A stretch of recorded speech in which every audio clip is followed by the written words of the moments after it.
राम राम राम सर्वेभ्यः। Welcome two class 29 of भागवत भाव। गुरुरेव गतिर्गुरुमेव भजे, गुरुणैव सहास्मि नमो गुरवे। न गुरोः परमं शिशुरस्मि गुरोः, मतिरस्ति गुरौ मम पाहि गुरो। जन्माद्यस्य यतोऽन्वयादितरतश्चार्थेष्वभिज्ञस्वराट् तेने ब्रह्महृदाय आदिकवये मुह्यन्ति यत्सूरयः। तेजो वारिमृदां यथा विनिमयो यत्र त्रिसर्गो मृषा, धाम्ना स्वेन सदा निरस्तकुहकं सत्यं परं धीमहि।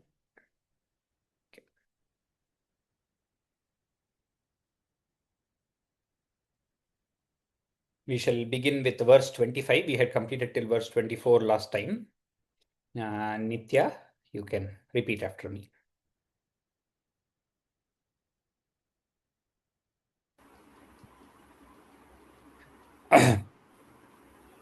जिजीविषे जिजीविषे जिजीविषे नाहं नाहं नाहम् इहामुया किम् इहामुया किम् इहामुया किम् अन्तर्बहिश्च अन्तर्बहिश्च अन्तर्बहिश्च आवृतया आवृतया आवृतया इभयोन्या इभयोन्या इभयोन्या इच्छामि इच्छामि इच्छामि कालेन कालेन कालेन न यस्य न यस्य न यस्य विप्लवः विप्लवः विप्लवः तस्यात्मा तस्यात्मा लोकावरणस्य लोकावरणस्य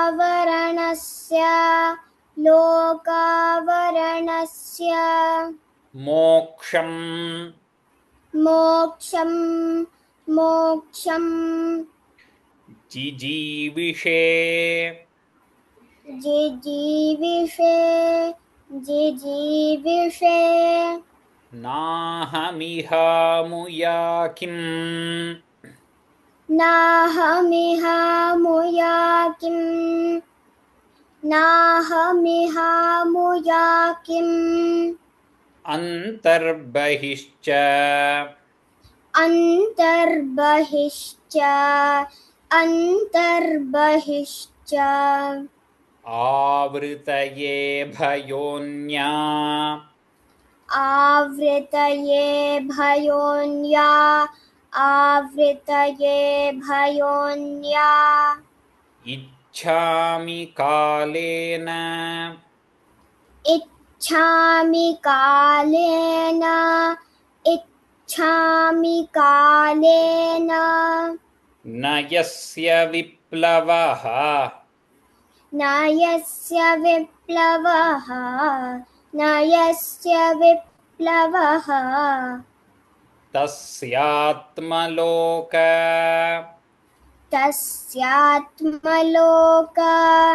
तस्यात्मलोक आवरणस्य मोक्षम्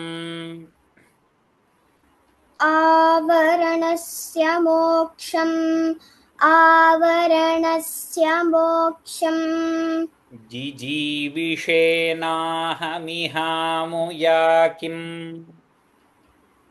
जिजीविषेनाहमिहामुया किम् जिजीविषेनाहमिहामुया किम् अन्तर्बहिश्चावृतये भयोन्या अन्तर्बहिश्चावृतये भयोन्या अन्तर्बहिश्चावृतये भयोन्या इच्छामि कालेन न यस्य विप्लवः इच्छामि कालेन न यस्य विप्लवः इच्छामि कालेन न यस्य विप्लवः तस्यात्मलोकावरणस्य मोक्षम् तस्यात्मलोकावरणस्य मोक्षम् तस्यात्मलोकावरणस्य मोक्षम् hold. जिजीविषेणाहमिहामुया किम् अन्तर्बहिश्चावृतये भयोन्या इच्छामि कालेन न यस्य विप्लवः तस्यात्मलोकावरणस्य मोक्षम्. Good. Next verse, Samhita. Samhita will repeat this verse. Soham सोऽहं सोऽहं Vishvasrijam Vishvam विश्वसृजं विश्वं विश्वसृजं विश्वम् Avishvam अविश्वम् अविश्वम् Vishvavedasam विश्ववेदसं विश्ववेदसं Vishvatmanam विश्वात्मानं विश्वात्मानं Ajam Brahma अजं ब्रह्म अजं ब्रह्म Pranatosmi प्रणतोऽस्मि प्रणतोऽस्मि Param Padam परं पदं परं पदं Soham Vishvasrijam Vishvam सोऽहं विश्वसृजं विश्वं सोऽहं विश्वसृजं विश्वम् Avishvam Vishvavedasam अविश्वं विश्ववेदसम् अविश्वं विश्ववेदसम् Vishvatmanamajam Brahma विश्वात्मानमजं ब्रह्म विश्वात्मानमजं ब्रह्म Pranatosmi Param Padam प्रणतोऽस्मि परं पदं प्रणतोऽस्मि परं पदम् Soham Vishvasrijam Vishwamavishvam Vishvavedasam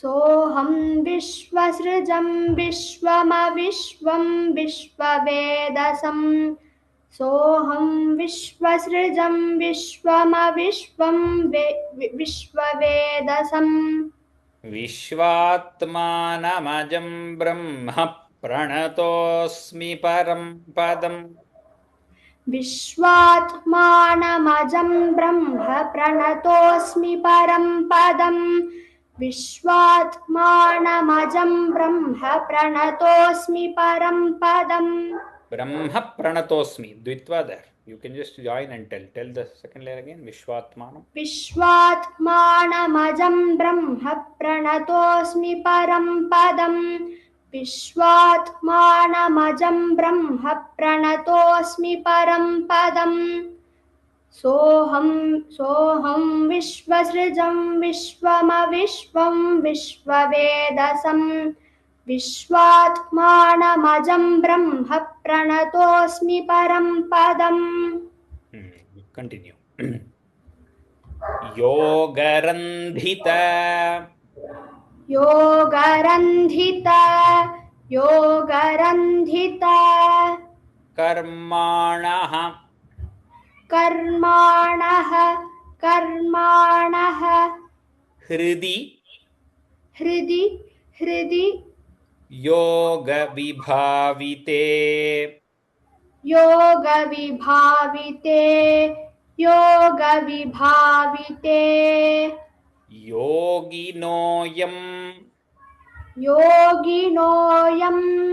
योगिनोऽयं प्रपश्यन्ति प्रपश्यन्ति योगेशन्तं योगेशन्तं नतोऽस्म्यहं नतोऽस्म्यहं योगरन्धितकर्माणः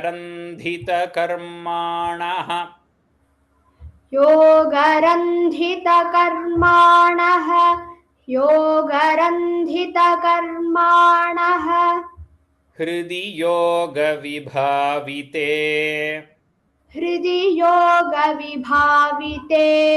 हृदि योगविभाविते योगिनोऽयं प्रपश्यन्ति योगिनोऽयं प्रपश्यन्ति योगेशं तन्नतोऽस्म्यहम् योगेशं तं नतोऽस्म्यहम्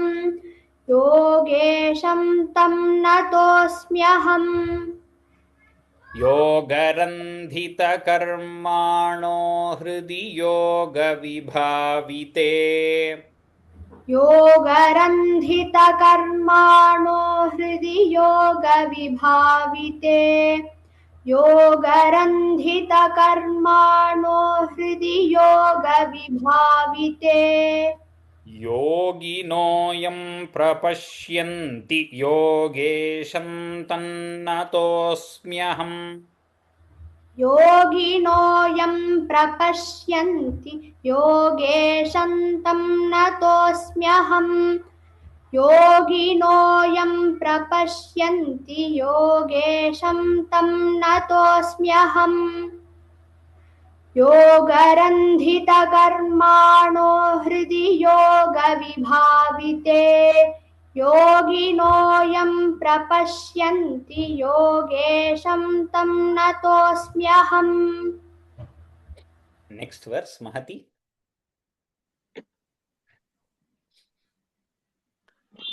नमो नमः नमो नमः नमो नमः तुभ्यं तुभ्यं तुभ्यं असह्यवेग असह्यवेग असह्यवेग शक्तित्रयाय शक्तित्रयाय शक्तित्रयाय अखिल अखिल अखिल धीगुणाय धीगुणाय धीगुणाय प्रपन्नपालाय प्रपन्नपालाय प्रपन्नपालाय दुरन्तशक्तये दुरन्तशक्तये दुरन्तशक्तये कदिन्द्रियाणां कदिन्द्रियाणाम् अनवाप्य अनवाप्य अनवाप्य वर्त्मने वर्त्मने वर्त्मने नमो नमस्तुभ्यं नमो नमस्तुभ्यं नमो नमस्तुभ्यं असह्यवेग असह्यवेग असह्यवेग शक्तित्रयाय शक्तित्रयाय शक्तित्रयाय अखिलधीगुणाय अखिलधीगुणाय अखिलधीगुणाय प्रपन्नपालाय प्रपन्नपालाय दुरन्तशक्तये दुरन्तशक्तये कदिन्द्रियाणाम्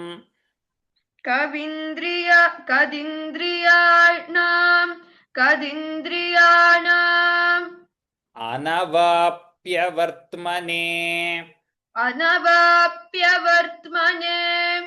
अनवाप्यवर्त्मने नमो नमस्तुभ्यमसह्यवेग नमो नमस्तुभ्यमसह्यवेग नमो नमस्तुभ्यमसह्यवेग शक्तित्रयायाखिलधीगुणाय शक्तित्रयायाखिलधीगुणाय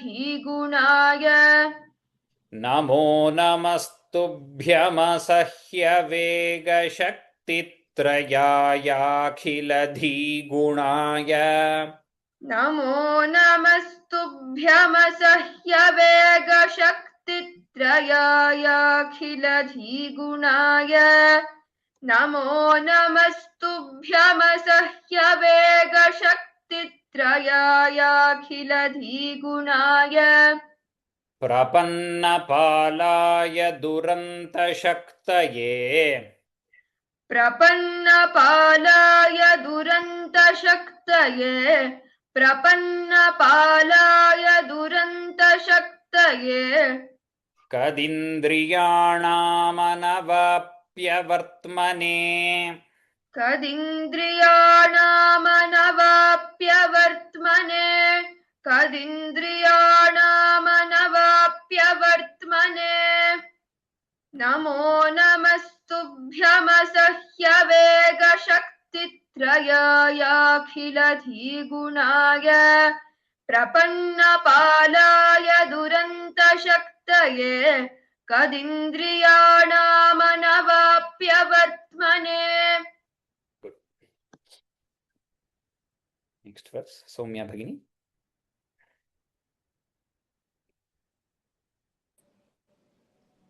नायं वेद नायं वेद नायं वेद स्वमात्मानं स्वमात्मानं स्वमात्मानं यच्छक्त्या यच्छक्त्या यच्छक्त्या अहन्धिया अहन्धिया अहन्धिया हतं हतं हतं तं दुरत्यय तं दुरत्यय तं दुरत्यय माहात्म्यं माहात्म्यं माहात्म्यं भगवन्तं भगवन्तं भगवन्तम् इतोऽस्म्यहम् इतोऽस्म्यहम् इतोऽस्म्यहम् नायं वेद स्वमात्मानं नायं वेद स्वमात्मानं नायं वेद स्वमात्मानं यच्छक्त्याहन्धिया हतम्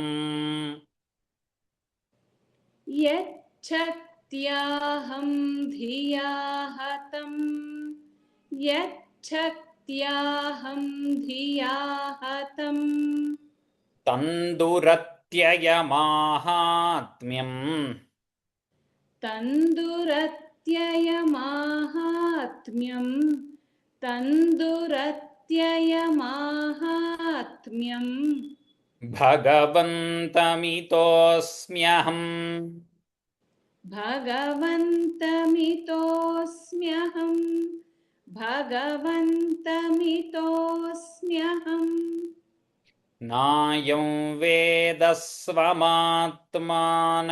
यच्छक्त्याहं धिया हतम् नायं वेद स्वमात्मानं यच्छक्त्याहं धिया हतम् नायं वेद स्वमात्मानं यच्छक्त्याहं धिया हतम् तन्दुरत्ययमाहात्म्यं भगवन्तमितोऽस्म्यहम् तन्दुरत्ययमाहात्म्यं भगवन्तमितोऽस्म्यहम् तन्दुरत्ययमाहात्म्यं भगवन्तमितोऽस्म्यहम् नायं वेद स्वमात्मानं यच्छक्त्याहं धिया हतम् तन्दुरत्ययमाहात्म्यं भगवन्तमितोऽस्म्यहम्. The stuti is complete. So I will repeat these 5 verses of today.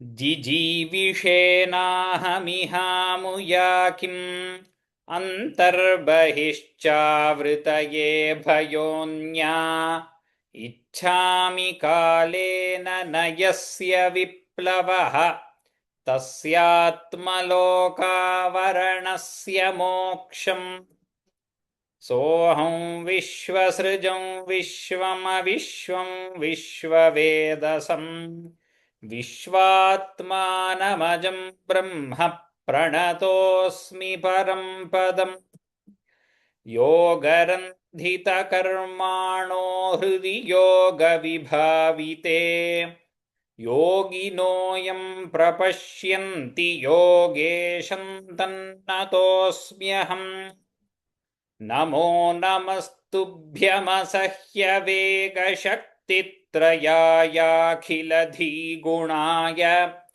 प्रपन्नपालाय दुरन्तशक्तये कदिन्द्रियाणामनवाप्यवर्त्मने नायं वेद स्वमात्मानं यच्छक्त्याहं धिया हतम् तन्दुरत्ययमाहात्म्यं भगवन्तमितोऽस्म्यहम्. That completes the Gajendra Stuti.